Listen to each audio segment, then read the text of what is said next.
As the world celebrates May Day today, in this episode of NC Decode, we revisit the history of International Workers' Day and talk about where we stand today when it comes to workers' rights and labor movement. 11 महीने से जारी किसान आंदोलन की आखिरकार जीत है। बिहार की राजनीति में बड़ा फेरबदल देखने को मिल रहा है। It is yet another May Day or International Workers' Day. It is also known as Kamgar Divas or Antarrashtriya Shramik Divas in India.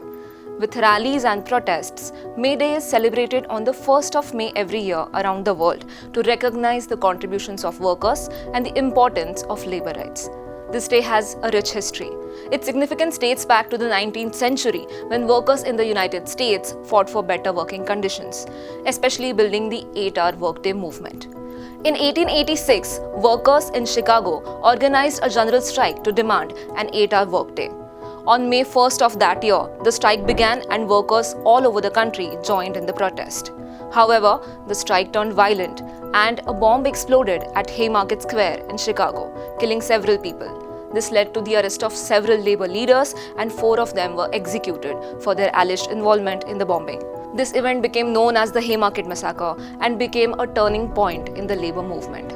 The Haymarket Massacre led to the establishment of May Day internationally, a day to celebrate workers' rights. In 1889, the International Socialist Conference declared May 1st as International Workers' Day to commemorate the Haymarket incident and to support the struggle for workers' rights worldwide. Even though its origin is far back in the past, May Day gains even more significance in today's society, wherein the wealthy elite hold disproportionate power and wealth, and there is massive exploitation of natural resources by corporations and a crackdown on labor rights, among other issues. May Day provides an opportunity to raise awareness about these issues and to call for a more just and equitable economic system that prioritizes the needs of the workers and the planet.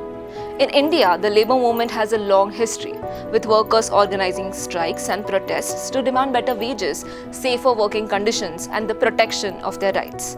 Did you know the Indian working class was demanding an 8-hour workday long before the Haymarket affair in Chicago?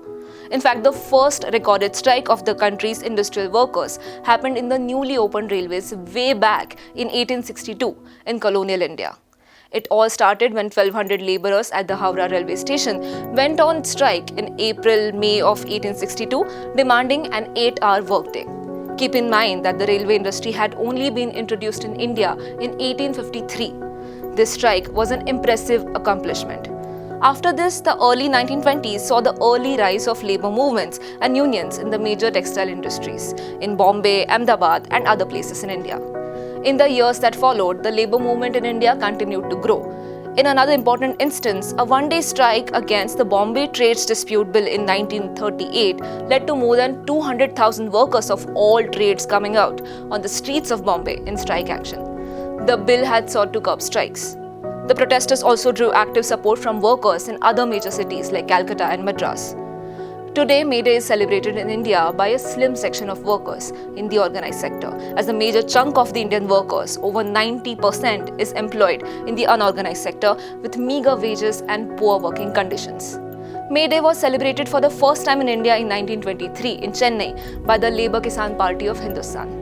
The party, led by Communist leader M. Singaravelu Chettiar, demanded that May 1st be considered a national holiday to mark the contribution of workers to the development of progress of the country. Now let's fast forward to the present day. Do you know that the labor movement has achieved significant victories in both the US and India? In the US, the Fight for $15 movement, which began in 2012 by fast food workers, has resulted in minimum wage increases for workers in many states. This movement was fueled by the May Day protests and showed the power of the labor movement to effect change.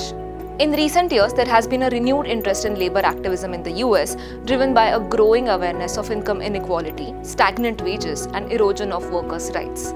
In the last year alone, first ever unions were formed at big corporations like Starbucks, Amazon, Apple, and Google. In a crucial victory of labor struggle, more than 200 Starbucks stores voted to unionize in 2022. However, the fight for workers' rights is far from over. Even today, workers face exploitation and unsafe working conditions. This is particularly true for migrant workers who often work in precarious conditions with no job security or benefits. The COVID-19 pandemic has further highlighted the importance of workers' rights. Essential workers have been on the front lines, risking their lives to keep the economy running. Yet many of them have not been adequately compensated or protected. Before we wrap up today's episode, we also need to talk about the recent labour codes passed in India and why workers and trade unions are opposing them.